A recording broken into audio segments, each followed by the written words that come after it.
Na mtazamaji, karibu tena na shukran kwa kuendelea kusalia nami na kuendelea kutazama taarifa za yanayojiri. Tunaingia katika sehemu ya mazungumzo ambapo tunalikunjua jamvi la mazungumzo leo tukiwa tunaangazia swala la upatikanaji wa maji safi hususan kwa matumizi ya nyumbani na kunywa.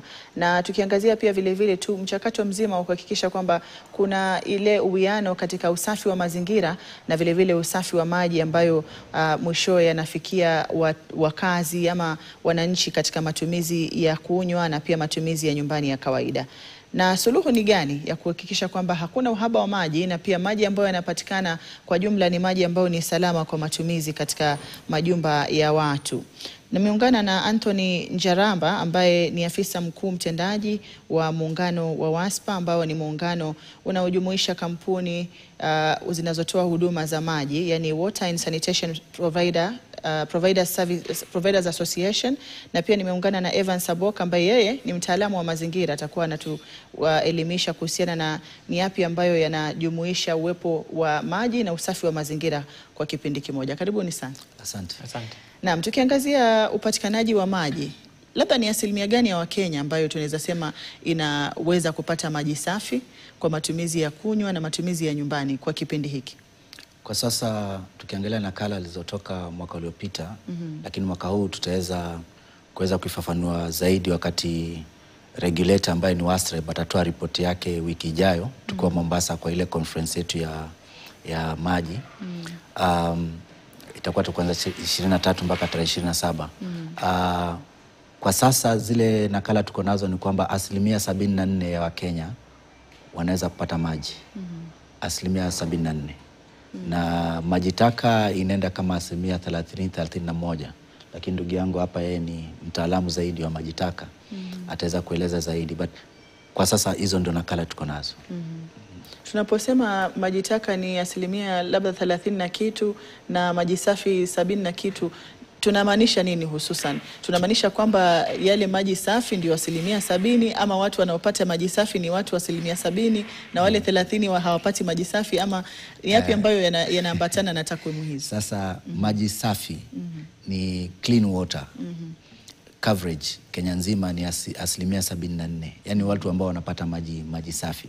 Lakini baada ya kupata yale maji safi kuna ukosefu wa kuwa na sewerage systems, sanitation systems ambazo zinaweza kuweka yale maji baada ya utumizi wako kuweka kwa ile system ambayo itaifanya yaende kusafishwa, alafu yaingie kwa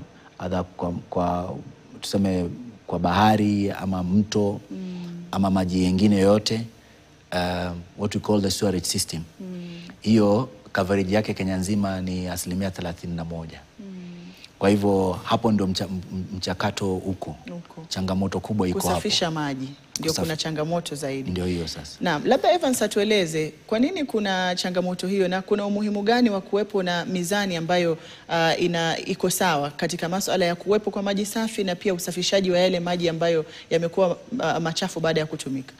Naam, shukran sana Hadia kwa kutualika katika kipindi hiki. Katika kazi yetu tunafanya kazi ya takataka na huwa huwezi kutenganisha taka, maji na mazingira masafi ambao ndio mada wetu wa leo. Sasa unapatanga kwamba changamoto kuu inakuanga takataka kuingia katika zile mabomba ya maji na wakati kuna mvua ama kuna mafuriko, na hii inasababisha strain kwa zile miundo misingi ya kusafisha taka. Sasa unapata kwamba si rahisi wale walio katika hiyo sekta ya kusafisha taka kupata fadhili za kutosha pia kuhakikisha wameweka miundo misingi dhabiti ya kuhudumia wale wananchi wetu wote. Sasa hiyo ndio imekuwa changamoto kubwa sana, na vile vile unapata kwamba katika zile mitaa za kimabanda kuna ile tunaita illegal connection na illegal disposing of wastewater ama majitaka, kwa sababu hizi settlement areas hazina zile miundo misingi ya kuwawezesha ili tupe maji taka kwa njia inayofaa. Na ukiangalia pia changamoto zingine kama kutojua kwa wananchi ama kukosa elimu ya jinsi ya kutupa taka kwa njia inayofaa pia inaongezea katika zile changamoto tumekuwa tukiona. Naam, so kuna fadhili, kuna ukosefu wa elimu wa kutosha, na vile vile kuna zile tunaita natural disasters zenye huwa zinaathiri sana miundo misingi ya kusafisha maji taka. Anthony, tunapozungumzia maji tunaona imeambatanishwa na usafi, maji taka na vile vile labda kusafisha tu mazingira kama alivyotaja Evans, kwa sababu pia ukiangalia kwa lugha ya Kimombo unaona ni water sanitation, hygiene inakuja moja kwa moja katika masuala ya kuwepo kwa maji safi. Gharama za kuwezesha kuwepo kwa maji safi na za kusafisha maji taka gani ambazo zinakuwa ni ghali zaidi na ni kwa sababu gani? Gharama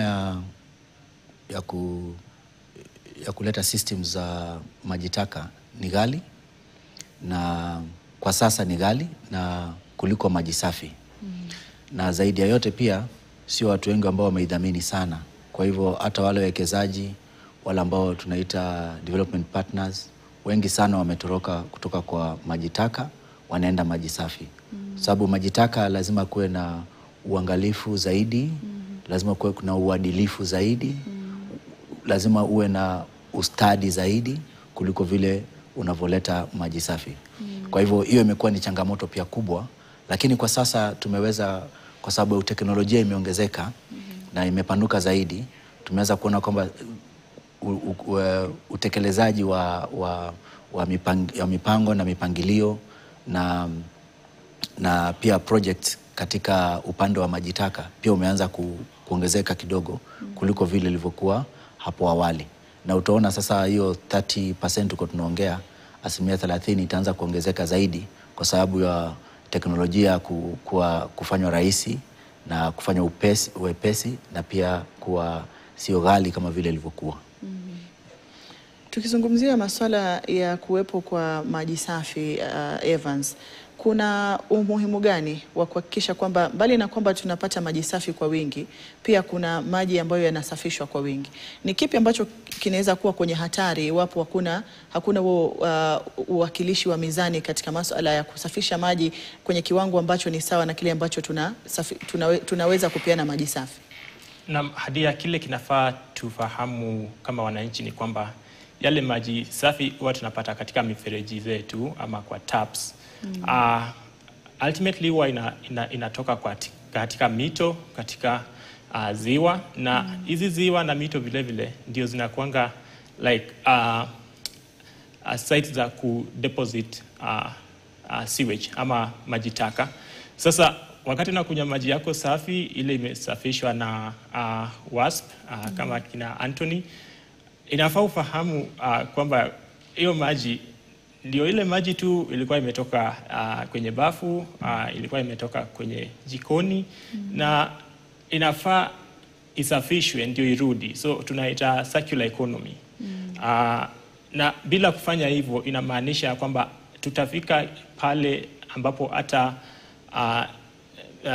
ile miundo misingi imewekwa ya kusafisha maji safi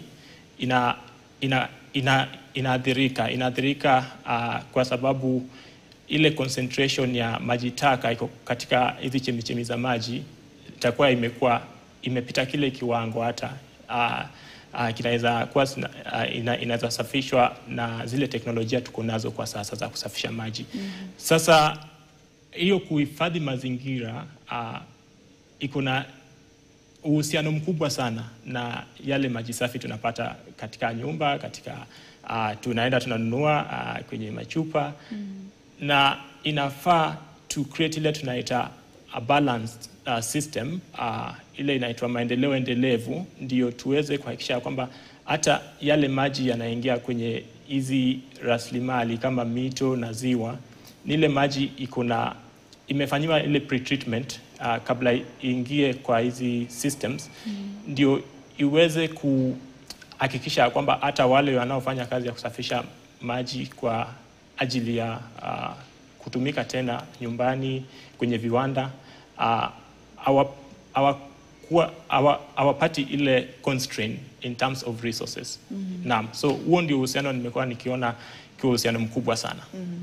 Anthony, tunapozungumzia maji safi, nikitaka kuyajua maji safi kwangu nyumbani yakitoka mferejini, kwa sababu tunaona pia kuna maji ambayo yanatoka mferejini unaambiwa haya si safi ya kunywa, unaweza ukaogea, unaweza kuoshea vyombo, ukafulia, lakini unapotaka kunywa lazima uyachemshe. Kama mdau ambaye upo katika sekta ya maji na umejumuisha watu ambao wanafanya biashara ya kusambaza maji safi ya matumizi, kipi ambacho kinafanya maji yawe safi na salama kwa matumizi? Na pia tukiangazia kwamba tunaona kwamba kuna biashara nyingi za maji ya chupa ambazo zimefunguliwa katika mitaa mbalimbali, bei zinatofautiana, zikitia watu hofu pia kuhusiana na labda upungufu wa bei, inaonyesha labda usafi upo tofauti na kile ambacho kinauzwa ghali zaidi. Kwa kufafanua, ni kipi ambacho kinafanya mtu ahisi haya maji ni salama kwa matumizi hususan ya kunywa? Unajua wakati mwingine huwa watu wanachukulia mambo kwa sababu ile perception wamewekewa kwa akili. Na ukiangalia sana sana watu huchukulia kwamba maji yakishawekwa kwa chupa hivi basi ni masafi kuliko yale ambayo yako kwa lakini nitakushangaza, maji ambayo yanatoka kwa makampuni ya maji yanapitia systems kadhaa nyingi sana. Yanapitia processes nyingi, mipangilio mingi kabisa. Alafu ukiangalia regulator wetu ambaye ni WASREB, lazima akurank kulingana na maji yako yametestiwa vipi. Ukiangalia water company zote, kampuni zote za maji zote ziko na lab. Kwa hivyo maji wanaenda wanachukua samples kwa kila mahali, wanaweka kwa lab, wanaangalia kama imepita ama haijapita. Ni vile tu ukiangalia kwa hizi chupa huwa wanaandika vitu fulani hapo ambapo wewe huwezi kuhakikisha. Lakini sisi kama washikadau wa maji yetu ni safi hata kulika maji ambayo yako kwa hizi chupa. Kwa sababu yamepitia nakala kadhaa kabla haijafika pale mwisho ili wewe ufunguliwe kwa mfereji wako. Lakini nafikiri siku nyingi tumekuwa na ile akili ya kwamba maji chupa ndio masafi zaidi. Utashangaa tukiweka maji chupa hapa kama chupa 20 na kampuni zetu 20, maji yake yatapita kwa umbali sana kuliko haya mengine ambayo yako kwa chupa. Kwa hivyo ningependa kupeana changamoto kwa Wakenya. Maji yanayopita kupitia mabomba yetu kuja kwa nyumba yako ni masafi na yamepitwa kwa lab, yameangaliwa, na kuna mtu zaidi yake ambaye anaitwa regulator pia anakuja anaangalia nakala hizo zote, alafu anakupatia recording yake. Sasa hii ukiangalia makampuni zetu, nafikiri 75% good quality ya maji ndio ranki yetu. Kwa hivyo kuanzia 75 kwenda juu. Kuna wengine watu wako 90, wengine wako 99, na hiyo ni kueleza kwamba maji yetu ni masafi kuliko yale maji mengine yoyote yako kwa chupa, yako wapi, na hiyo ndio ukweli, na ukweli kabisa. Hatukatai, lakini labda kunayo ambayo yanachangia kuwepo kwa kwamba maji ambayo yametoka kwa Anthony na kampuni zingine ambazo zinafanya biashara hiyo kuwa ni safi, lakini kabla kufika kwenye mfereji na majumba kuna kitu ambacho kinaweza kufanyika aidha kwenye matenki, katika kutengeza mazingira ambayo yanachafuka, sio kwenye kampuni, lakini kufanya labda kutokuwa salama wakati wa safari ya kufika majumbani. Na hapo ndipo ambapo labda wengi wangetaka kufahamu iwapo sababu zipi ambazo huchangia masuala kama hayo. Evans, wewe umeambiwa ni mtaalamu wa masuala ya maji taka, kwa hivyo nitakuwa na kutarajia kujibu hilo vyema. Na mazingira na ile takataka ya kawaida pia. Huwa tunasema katika shirika letu ya kwamba takataka ni mali, na ukiangalia hii tagline yetu huwa tunaitumia kuhamasisha jamii ili waweze kuona value katika takataka. Kwa sababu takataka iwe takataka ya kawaida, ile tunaita taka kavu, iwe takataka taka maji, vyote vinachangia katika ukosefu wa maji ama uhaba wa maji nchini. Sasa ukiangalia vitu kama ile njia maji safi inayopitia ili kufikia jamii, unapata kwamba inapitia katika mabomba, alafu inapitia katika tenki pia. Kuna zile pump stations, na sasa inafaa to adopt ile system inaitwa integrated water resources management. Ukiangalia lengo la 6 katika zile lengo lengo zilizowekwa ama malengo yaliyowekwa na jamii ya kiulimwengu ya clean water and sanitation. Lengo la 6.5 linazungumza kuhusu integrated water resources management, na hii inahitaji kila mtu kuwajibika kuanzia yale ama zile miundo misingi maji zinatumika kupitisha maji. Sasa ukipata kuna illegal connection mahali, hiyo inakuwa fursa ya maji kuchafuka kwa sababu unapata kuna leakage, na kukiwa na leakage pia kuna zile, kumbuka tulizungumzia mambo ya illegal connection ama ukosefu wa sewer systems, kuna open channels za sewer system. Sasa unapata kukiwa na any breakages along the line, kuna uwezekano mkubwa wa maji taka kumix na ile maji safi. Alafu mwishowe kitu unapata ama maji unayapata kwenye mifereji yako si yale maji yalitoka kwa kina Anthony ama kwa system zao. Vile vile tumeweza kuona changamoto kama vile ukosefu wa udhibiti wa taka kwa njia inayofaa, na unapata taka pia inakuanga na contaminants zinazoweza kuathiri quality ya maji. Sasa si tu maji taka, lakini pia ile taka kavu unapata ikiwa imedhibitiwa kwa njia isiyofaa ama imetupwa tu kwenye barabara, mwishowe mvua ikinyesha inazifagia kwenye hizi system za maji, iwe ni mito, iwe ni mabomba. Na ukienda kwa zile mitaa za kimabanda, nimekuwa nikifocus kwa hiyo sana, kwa sababu unapata hizi changamoto zinakuanga chungu mzima kwa hizi mitaa. Hautazipata katika zile mitaa za kama kifahari. Za kifahari, kama sitaki mention any specific one, lakini mitaa za kifahari hautapata hizi changamoto. Sasa lakini mwishowe ujue kwamba haya mabomba yanakuwa yanapita kwenye hizi mitaa za kimabanda. So inafaa to adopt ile inaitwa integrated water resource management, ambayo inahusisha kila sekta, inahusisha jamii, inahusisha shirika zisizo za kiserikali, na inahusisha shirika za serikali na viwanda vile vile. Anthony, ni yapi ambayo yanaleta changamoto hizo? Kwa sababu kama ulivyotaja, maji yenu yamethibitishwa, mnapokuwa mnayatengeneza kwenye kampuni na kusafisha ni safi. Katika safari ya kutoka kwenye mabomba ya kampuni ama matenki hadi kufikia majumbani, changamoto zinakuwa ni zipi ambazo labda zinaingilia ule usafi wa maji? Kwa sababu kuna baadhi ya miji midogo ambayo ukifika unapata maji ya mfereji ni safi, unakunywa na hakuna changamoto yoyote, lakini kuna utofauti mkubwa ya maji ya mifereji katika miji mikuu na vile vile katika labda maeneo ya miji midogo ama hata maeneo ya vijijini. Changamoto zinakuwa ni zipi ambazo zinaingilia ule usafi ambao mmehudumisha katika kampuni kuja kuingiliwa wakati wa safari ya maji kufika majumbani? Changamoto ziko kila mahali. Na ningependa kuambia ndugu yangu kwamba sio pale ambapo kuna manyumba ya kifahari ambapo watu hupata maji. Sisi hatuko na ule ubaguzi kabisa.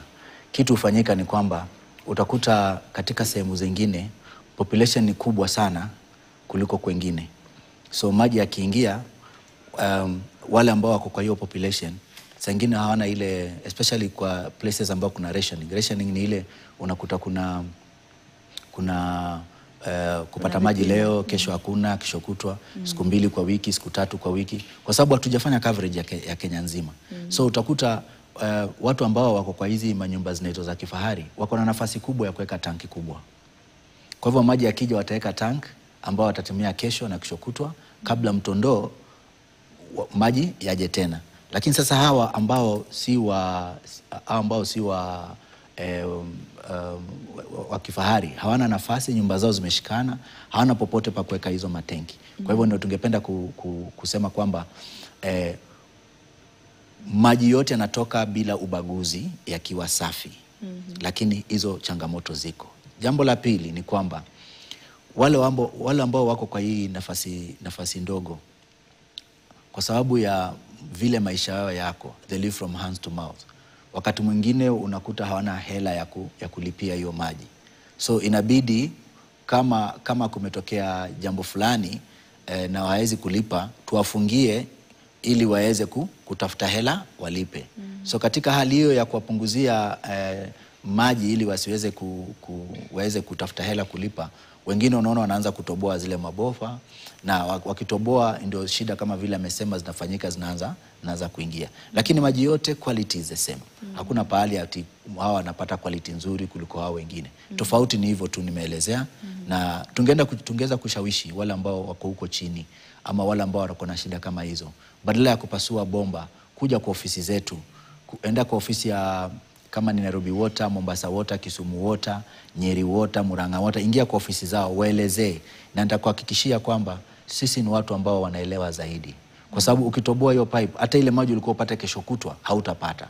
Kwa hivyo usitoboe, njoo tuelewane, tupatie mpangilio wako wa kulipa, na tutaweza kuendelea kupatia services zako za maji.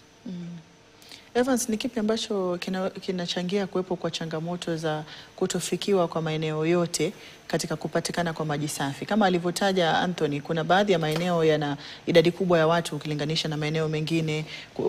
Kuna mitaa ambayo labda haijaweza kupata huduma hizi kwa sababu moja au nyingine. Yapi ambayo yanachangia kuwepo kwa tofauti katika kuweza kufikiwa na yale maji kwa kiwango ambacho kinahitajika?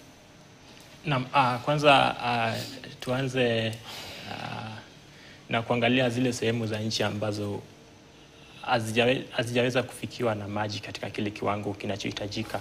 Ukiangalia zile sehemu kama Northeastern, unapata bado hawana zile miundo misingi ya kufikisha maji huko. So unaweza pata kuna maji kwenye chemichemi za maji, kuna maji kwenye mabomba, lakini bila kuwa na miundo misingi kama hizo kwenye hizi locations kama Northeastern Kenya, unapata kwamba inakuwa ni changamoto sana kwa service providers kusupply maji katika hizi sehemu.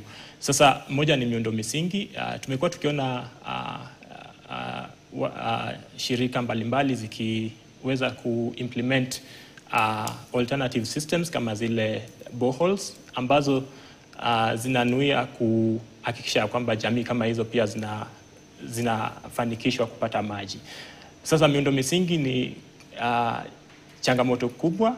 Maji inaweza kuwa, ndio maji yanaweza kuwa, tunaweza kuwa na chemichemi za maji, tunaweza kuwa na vyanzo vya maji, lakini bila kutokuwa na, ni kama tu stima, bila transmission system, stima haifikii wale jamii ambao wana miundo misingi kama hii. Naam, nitakuwa nazungumza hayo zaidi baada ya kurejea kutoka mapumziko, labda pia kwa kutaka kujua hali ya anga inaathiri vipi mtazamaji, labda kutokuwepo kwa maji kwa baadhi ya sehemu, na labda mbinu ambazo zingetumika katika kuhifadhi maji na kuhakikisha kwamba ule wakati wa kiangazi maji bado yanapatikana sambamba na wakati ambapo hakuna kiangazi ni zipi, na labda pia kuangalia tu ule ufadhili ambao unatarajiwa kuimarisha na kuboresha masuala ya mazingira, kawi safi na maji safi. Una nafasi gani katika kuhakikisha kwamba hali hii ya upatikanaji wa maji inakuwa ni rahisi zaidi? Naenda kwenye mapumziko, nitakuwa narejea kuangazia hayo zaidi, na usiende mbali.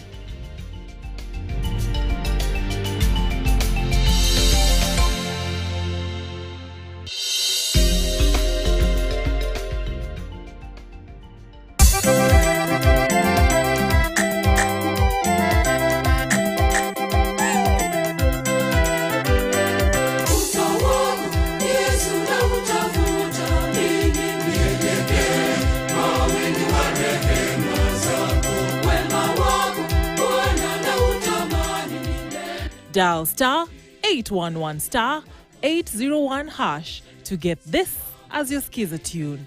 KTN, ndio home.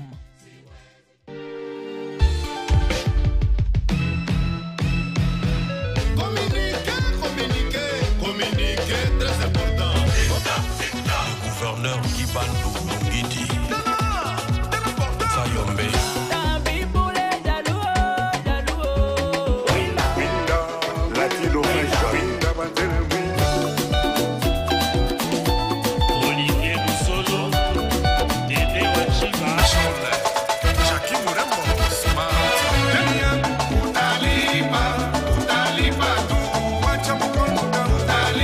Le Grand DJ Mato Sibur.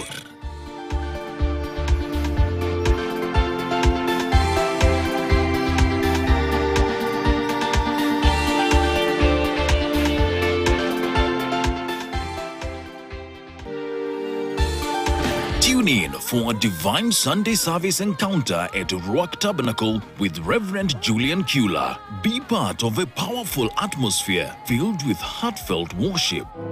Blessed be the name. A transforming word. Some of you, your lives have changed by virtue of that word. In the name of Jesus. And life-changing revelation. Come and experience healing, hope, and authentic fellowship. Every time I encounter this place, something happens that begins to realign me with purpose. As we raise Kingdom Champions every Sunday at 11 a.m. only on KTN. God bless you.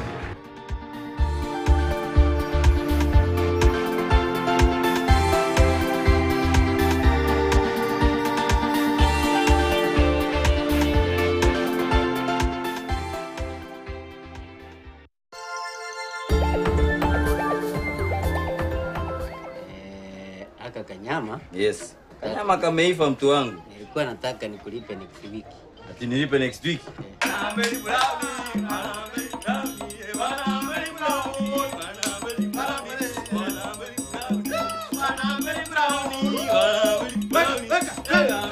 And that's why I'm saying, you people don't worry. I can do anything because of you. Really? Yes, yeah, of course I can cross ocean because of you.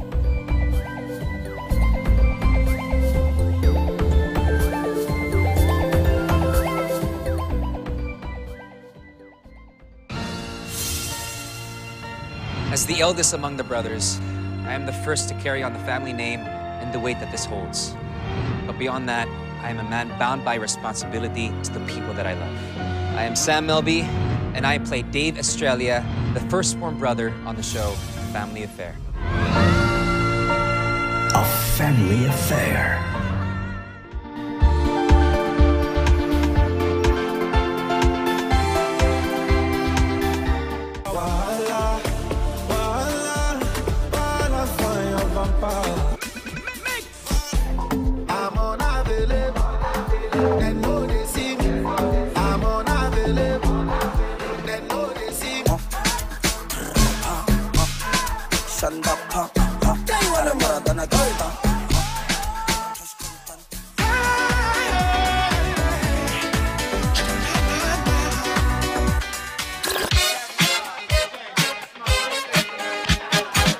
DJ Tatua.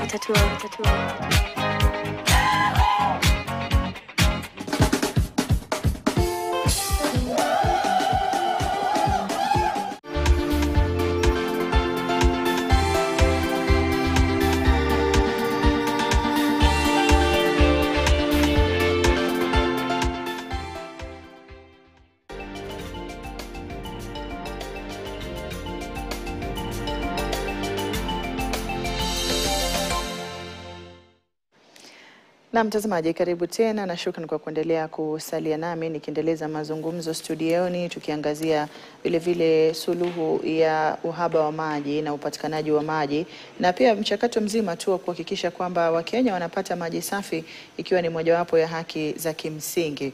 Namhusisha Anthony Njaramba ambaye ni afisa mkuu mtendaji wa WASPA ambayo ni muungano unaojumuisha kampuni zinazotoa huduma za maji nchini, yani Water and Sanitation Providers Association, na pia namhusisha Evans Abok ambaye yeye ni mtaalamu wa mazingira, maji taka na masuala ya kusafisha mazingira kwa jumla. Karibuni kwenye sehemu ya pili.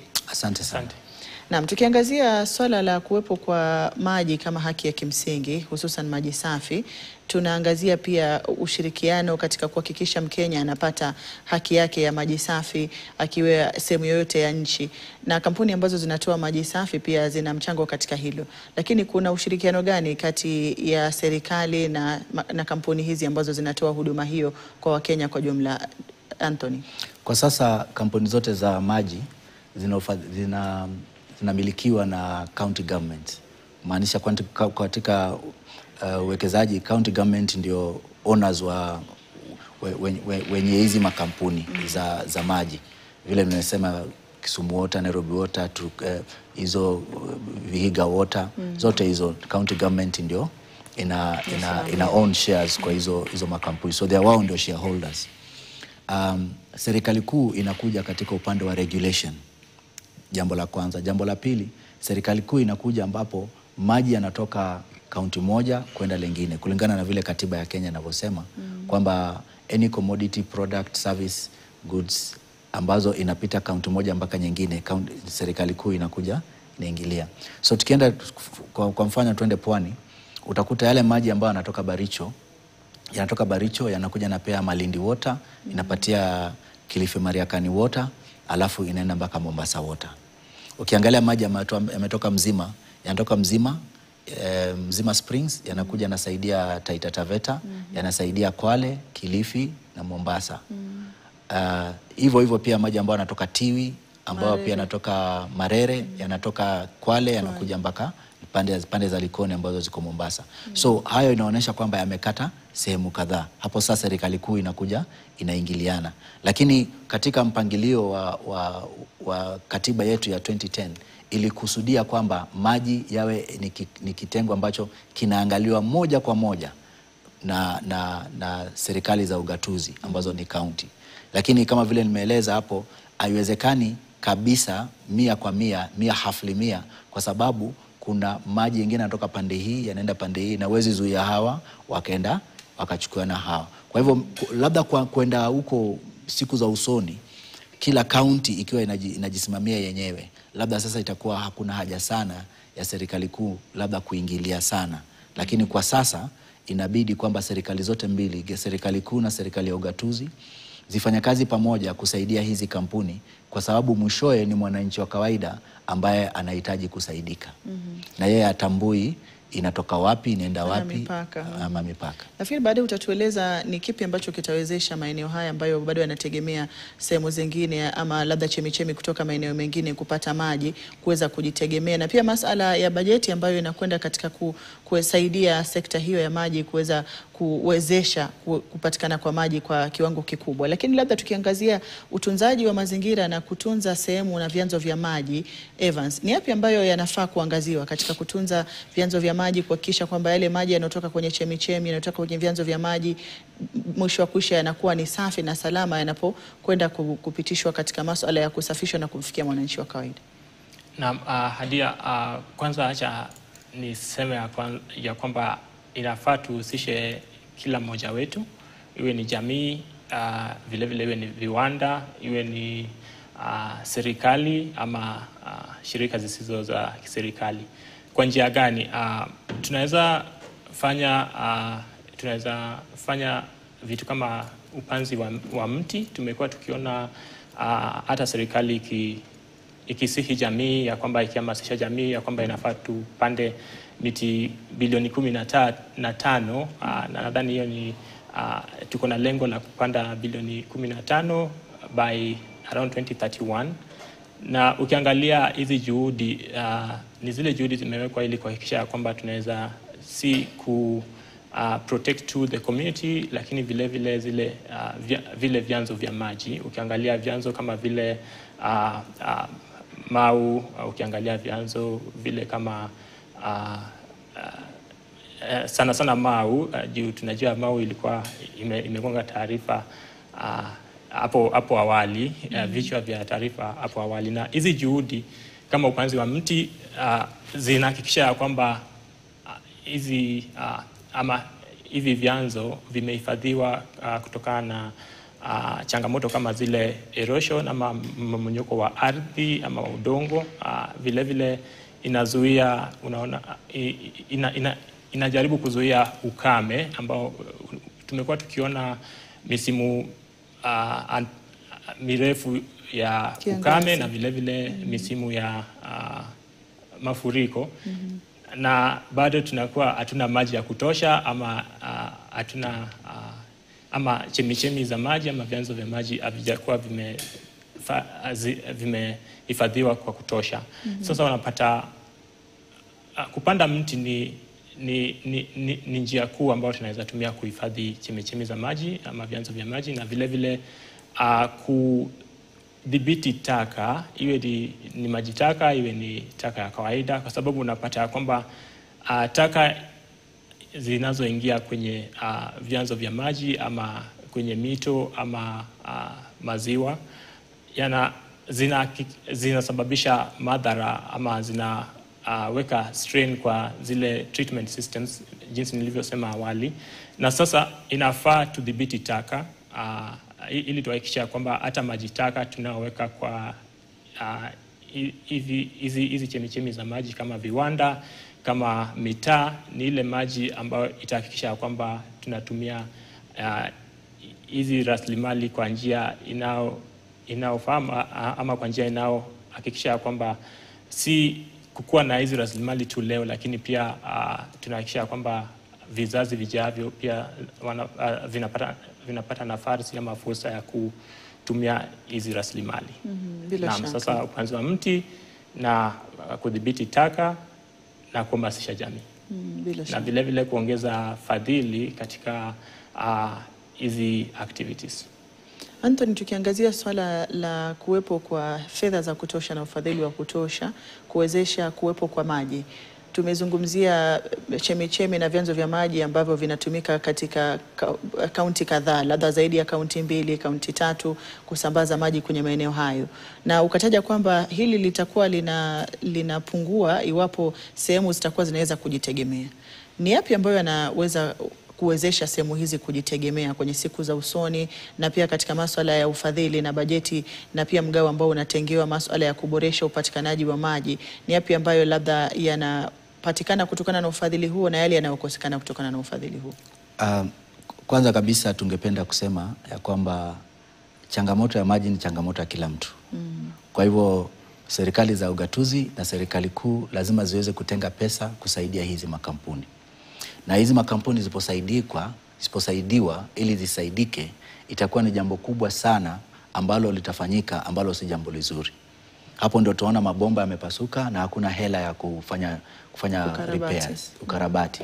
Hapo ndio tunaona kuna watu maji imefika pale lakini hawezi fika hapa kwa sababu hakuna hela ama pesa za kuleta bomba lingine hapa ili hawa wapate.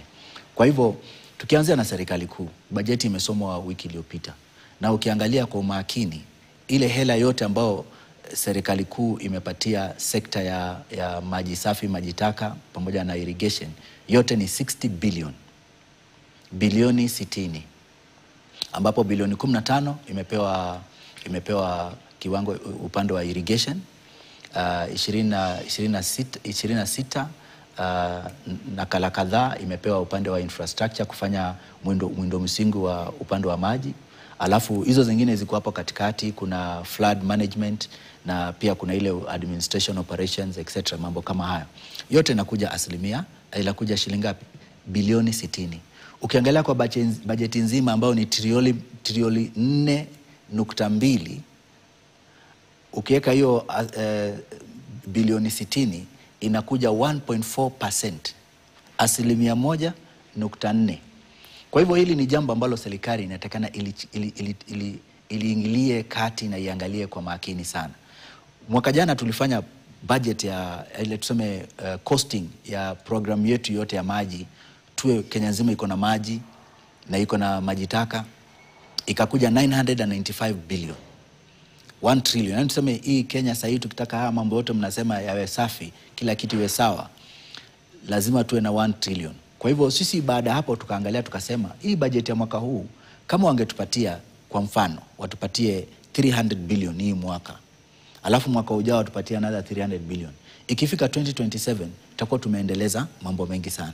Kuna ile inaitwa Millennium SDG, Sustainable Development Goals number 6, ambao inahusiana sana vile ulivyoongea hapo mwanzo, mambo ya maji safi, maji taka. Hiyo inatakana tuifikishe by 2030. Na haiwezi fika kama hatupati senti kutoka kwa serikali kuu na serikali pia za ugatuzi ili tukaweza kusonga mbele. Kwa hivyo tunasema nini sisi?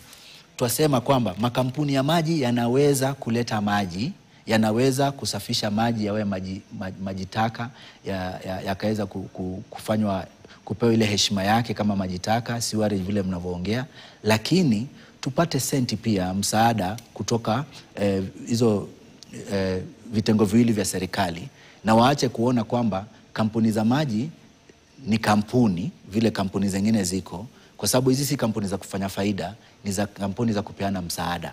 Sana sana msaada ndio watu waangalia wakafikiri kwamba kwa sababu ni msaada basi ni bure. Lakini kuna cost nyingi sana, matumizi mengi sana ya kufanya ile kampuni simame na kufanya maji yafike kwa mfereji wako. Na maji yatoke kwa mfereji wako ama yatoke kwa uchafu wako yaingie kwa system ambayo italeta yao maji yawe masafi ili yaingie kwa mto, kwa ziwa, kwa bahari ama pahali pengine popote ambapo hatadhuru mwanadamu, hatadhuru mnyama na hatadhuru mimea.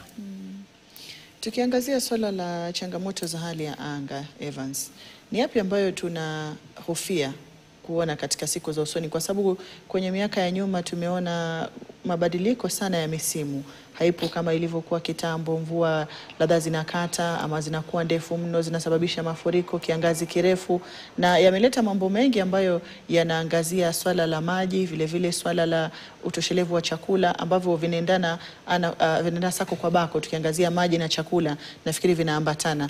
Yapi ambayo tunahofia iwapo kutakuwa na suluhu kuhusiana na masuala ya kukabili mabadiliko ya tabia nchi na pia uwepo wa maji safi na utoshelevu wa maji safi? Naam, yale tunaweza kushuhudia kwanza itakuwa ni kuongezeka kwa zile conflicts over resources kama maji. Kuna zile jamii tunaita pastoralist communities ambao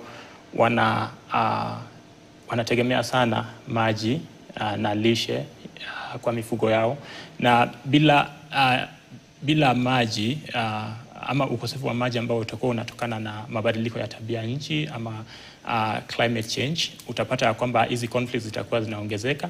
Na vile vile tumekuwa tukiona venye Anthony amesema systems kama zile rationing, inamaanisha kwamba jamii watakuwa wanapata maji ya kutosha hata ile kutumia katika nyumba zao na vile vile katika viwanda ama katika agriculture. Sasa unapata kwamba tutakuwa tunaanza kurely sana tutakuwa tuna shift kutoka kwa ile tunaita rain fed agriculture, kwa sababu kwa muda mrefu sana Kenya imekuwa ikitegemea sana mvua ili kupata mazao like agricultural produce, na tunapoenda kuona madhara ya mabadiliko ya tabia nchi ikiongezeka, tutapata kwamba hata tutapata mvua ya kutosha ili tuweze kupata mazao kutoka shambani, na hii itatulazimisha tuanze kutumia systems mpya kama irrigation ambayo at the same time inahitaji maji. Na kumbuka vyanzo vya hivi maji vile vile vinakuwa vinaathiriwa sana na mabadiliko ya tabia nchi. Sasa utapata kwamba mabadiliko ya tabia nchi inadhuru karibu sekta mzima ya nchi, kwa sababu venye Anthony alivyosema tu, hatuwezi fanya chochote bila maji kama jamii. Maji inatumika katika manufacturing, maji inatumika katika agricultural production, maji vile vile inatumika katika livestock production na vile vile katika karibu nyanja zote za economy. Na venye ni tu kwamba hapa Kenya hatujaweza kushuhudia sana ile tunaita the real impact ya climate change, ama tuseme ile perception tuko nayo ni kwamba hatuwezi tukagundua ya kwamba zile impacts tunaona zimesababishwa na mabadiliko ya tabia nchi. Tunadhani ni impacts tu za kawaida, lakini jinsi tunavyoendelea kusonga unagundua ya kwamba hizi impacts zinaongezeka in terms of intensity na the number of people affected ama prevalence. Naam. Anthony, mabadiliko ya tabia nchi yameleta pia kuwepo kwa hitaji la matumizi ya maji zaidi. Kama alivyotaja Evans, kuna hitaji kuwepo na kunyunyizia maji zaidi mashamba, kwa sababu hatuwezi kutegemea mvua ambazo zilikuwa zinakuja. Iwapo zitakuwa zinakuja, basi zinakuja nyingi kupitiliza na labda kuharibu mazao shambani ama zinakata kabisa. Kwa hivyo tunahitaji kuwa na maji ambayo tumeyaweka tuweze kunyunyizia. Maji ambayo bado kuna sehemu ambazo hatuwezi kuyafikisha kwa matumizi ya kawaida ya kimsingi ya nyumbani kwa baadhi ya Wakenya. Ni vipi ambavyo tunaweza kuzidisha rasilimali za maji? na kuhakikisha kwamba rasilimali hizi kama ulivyotaja zinakuwa nyingi zaidi na pia kuweza kukidhi tu na kustahimili mabadiliko ya tabia nchi? Jambo la kwanza lazima to protect ile tunaita catchment areas. Kwa sababu ulimwengu mzima hata watu husema kwamba vita vya ulimwengu vya 3 vitatokea kwa sababu ya maji. Kwa hivyo zile catchment areas lazima tuweze kuziangalia vizuri. Jambo la pili, utumizi wa maji katika manyumba zetu. Uanga kuna akili fulani ambao ukiangalia mtu kwa sababu maji yako anayafungulia tu. Ama mtu anaenda siku hizi ukienda kwa choo hizi zetu za kisasa kuna choo ya maji ndogo na choo kubwa na choo ndogo. So ukienda choo ndogo unapiga zote mbili. Sasa unapoteza maji karibu lita 3. So mkiwa na watu 5 kwa nyumba, hawa ni maji lita 15 ambazo umepoteza. Na lita 15 ni maji mengi sana ambao tunapoteza. Lakini ukiwa kwa nyumba ambao haina maji, utaona unapima maji hata unaenda nayo msalani maji kama hivi kwa sababu unajua kwamba hakuna maji. Hiyo ni akili ambayo lazima tuitoe katika watu wetu. Na kutoa hivyo tutafanya nini? Tutafanya ile inaitwa constant civic education ambao ndio kina Evans wanafanya. Pia ile kueleza watu utaalamu. Namba 2, katika mashule zetu lazima tuangalie ni nini muhimu. Kufundisha watu lugha, kufundisha watu vitu vingine ambazo labda haitasaidia huko mbele, ama kufundisha watu vile wataweza kuangalia jinsi maji yataweza kutekelezwa vyema na maji taka yataweza kutekelezwa vyema. Kwa hivyo sisi tunaamini kwamba katika usomi curriculum yetu kuendelea mbele kama vile CBE imeanza, ni vizuri pia vitu kama hivi ziweze kuletwa. Vile tunakuanga na ile career day, hata sasa tuwe na vitu kama water day katika nchi yetu. Jambo lingine pia kuangalia ni ile recycling systems. Ukiangalia nchi za Ulaya, maji yakishatoka yale yanaitwa maji taka, hiyo circular economy wanaongea, yanawekwa mfano wa kwamba hayo maji tena yanarudi tena, yanakuwa ni hayo maji. Labda hatatumika kwa kunywa, lakini yatatumika kwa choo, yatatumika kwa kuosha nyumba, yatatumika kwa kuosha magari, yatatumika pia wale ambao wako na magarden, hizi mashamba kidogo nyuma ya nyumba, ama pia kwa irrigation, yote yatatumika kwa hivyo. Kwa hivyo ukifanya hivyo unaonyesha kwamba kila saa maji yakitoka 70% yale maji yanarudi. Kwa hivyo tutaweza kuconserve. Lakini jambo la mwisho kabisa vile nimeongea pale mwanzo, haya mambo yote kufanyika lazima kuwe na mgao fulani ambao umetengewa.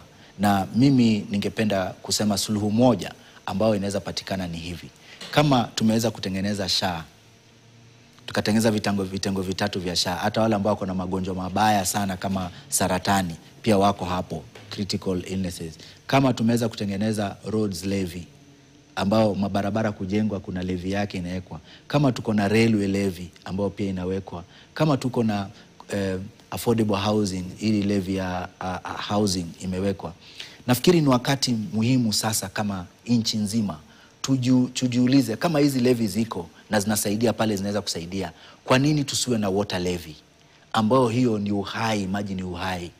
Tuweke hata kama itawekwa pale kwa roads levy, wakati barabara inajengwa, pale barabara inayojengwa kuwe kumewekwa mabomba pia hapo kwa hapo.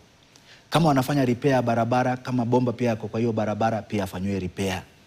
Mkijenga nyumba kama National Housing vile wanajenga, wanapojenga manyumba waeke pia mpangilio wa maji kuja mpaka pale itatoka. Kama ni kampuni iko karibu na hapo, wapewe hela ama wapewe vifaa, walete maji mpaka pale maji yanatekana yawe. Zamani kabisa ilikuwa ukifanya planning, unafanya planning ya estate, alafu unaweka pahali pa watoto kucheza, unaweka pahali pa kanisa ama msikiti, unaweka pahali pa social hall, unaweka pahali kwa maduka.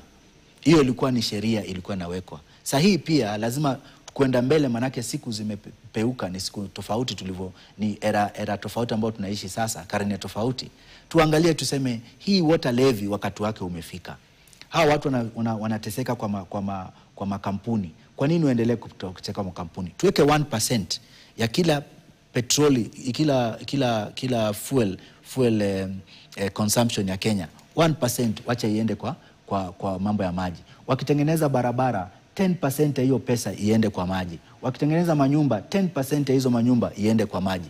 Tukifanya hivyo na kuhakikishia hapa peupe kwamba ikifika mwaka wa 2030 ambao ndio imewekwa SDG6 tutakuwa tumefika ama tuko karibu kufika. Kwa hivyo hilo ni jambo muhimu sana ambao wawekezaji wanaitwa nini, legislators wetu ambao wako kwa bunge wanatakana wafanye, na pia wale ambao kwa ugatuzi pia wafanye. Bajeti ya kwenda kwa maji lazima iongezeke na lazima ipewe kipaumbele, na kama ni kuweka levy ni sawa. Kama kuweka levy pia itakuwa ni mbaya sana, vile tumesema wapewe, kama tuseme tuweke levy ya 2% kila mtu awe na contribute. Pia tunaweza kurudi tuseme kwamba katika hizi levy tayari ziko, kwa sababu zote hospitali wanatumia maji. Kwa SHA watoe kitu kidogo iende kwa maji. Kwa road levy itolewe kitu kidogo iende kwa maji. Kwa railway levy itolewe kitu kidogo iende kwa maji. Kwa housing levy itolewe kitu kidogo iende kwa maji. Tukifanya hivyo tutaweza kupata suluhu kubwa sana katika hii sekta ya maji. Kwa kumalizia Evans, kwa sababu ya muda, mikakati gani mingine ambayo inaweza kuwekwa katika kuambatanisha maji safi, mazingira safi na pia kuhakikisha kwamba maji taka yanaweza kuwa salama yanaporudishwa katika vile vyanzo vya maji? Tuweze kuweka juhudi sana katika kufadhili sekta ya maji na maji taka, na vile vile sekta ya kudhibiti taka ya kawaida, kwa sababu hizi zote zinaambatana ili kuleta ama kusababisha hizi changamoto ambazo tunaziangazia leo. Sasa tunahitaji kujumuisha jamii pamoja na wale wafadhili, na vile vile tuweze kuwa na the right environment ya kuinvest, the right business environment, ili tuweze encourage wale investors kuwekeza katika hii sekta ya maji na vile vile sekta ya kuhifadhi mazingira na sekta ya taka. Kitu kingine tena tunaweza kufanya ni tuzidi kuelimisha jamii, kwa sababu mwishowe ni jamii ndio wanatumia maji, na mwishowe au ndio wanatumia zile infrastructure za maji taka. Sasa tunaweza weka juhudi, venye Anthony alisema tu, kuhakikisha kwamba tunahamasisha jamii, tunawaelimisha jinsi ya kutumia maji kwa njia inayofaa na kwa njia inayohakikisha kwamba tuko na maji inayoweza kutimiza mahitaji yetu ya leo na vile vile mahitaji yetu ya kesho. Naam, labda kwa kumalizia, kauli ya mwisho kwa Anthony, ufadhili ambao tunauita green bonds, ambao tunatarajia kwamba uweze kupiga jeki usafi wa mazingira, kawi safi na vile vile upatikanaji wa maji safi, unasaidia kwa kiwango gani? Wapo unasaidia na unaleta tofauti gani katika kuhakikisha kwamba maji haya yanakuwa safi wakati yanawafikia wale wanaotumia? Green bonds, ama sisi tunataka tuite water bond, ni kitu ambao tumeanza kuiangazia kwa karibu sana, na sisi kama washikadau wa maji WASPA, ambao ni shirika ambalo linaleta pamoja makampuni yote ya maji Kenya nzima, tumeshirikiana pamoja na CPF ambao ndio County Pension Fund, na kusign MOU ya exploit opportunity kama hiyo, ambao tunasema nini? Tunasema kama tunaweza jenga barabara kutoka Mombasa mpaka Nairobi 442 billion, na we crowd fund, naleta pesa pamoja, alafu inaanza jengo, alafu italipo polepole miaka 30 50 kitu kama hiyo. Hata huku kwa maji tunaweza fanya hivyo, na ndio maana tumeleta kongamano wiki ijayo kuanzia tarehe 23 hadi 27, ile inaitwa Kenya International Water and Sanitation Conference. Tuliongea hilo jambo na mambo mengine kadhaa kwa undani, na tumealika huyo CEO wa CPF Dr. Hosea Akili, akaweza kueleza hilo jambo, umeeleza kwa kina kwamba inawezekana wale watu ambao wako na hela zaidi waweke kwa jungu moja, alafu wale makampuni ambao wanahitaji kuweka mita, kuweka bofa, kutafuta maji zaidi, waje wachukue hizo hela, watengeneze, wafanye ile mpango ambao wanataka kufanya, alafu wao wanalipa polepole.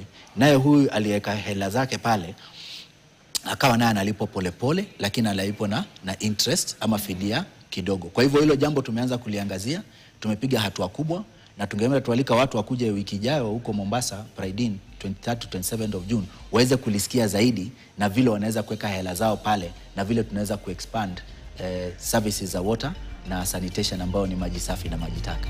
Bila shaka nafikiri tutakuwa tunatamatisha na kauli hiyo kwa sababu ya muda, tukifunga jukwaa hili la mazungumzo. Nimshukuru sana Anthony Njaramba ambaye ni afisa mkuu mtendaji wa WASPA, ambao ni muungano unaoleta pamoja kampuni zinazotoa huduma za maji humu nchini, na vile vile pia ikiwa inajulikana kama Water and Sanitation Providers Association.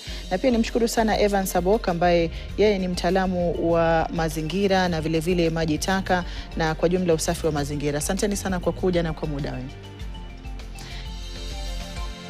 Ni muda usio mrefu kuendelea kuangazia taarifa zinazoendelea kugonga vichwa vya habari.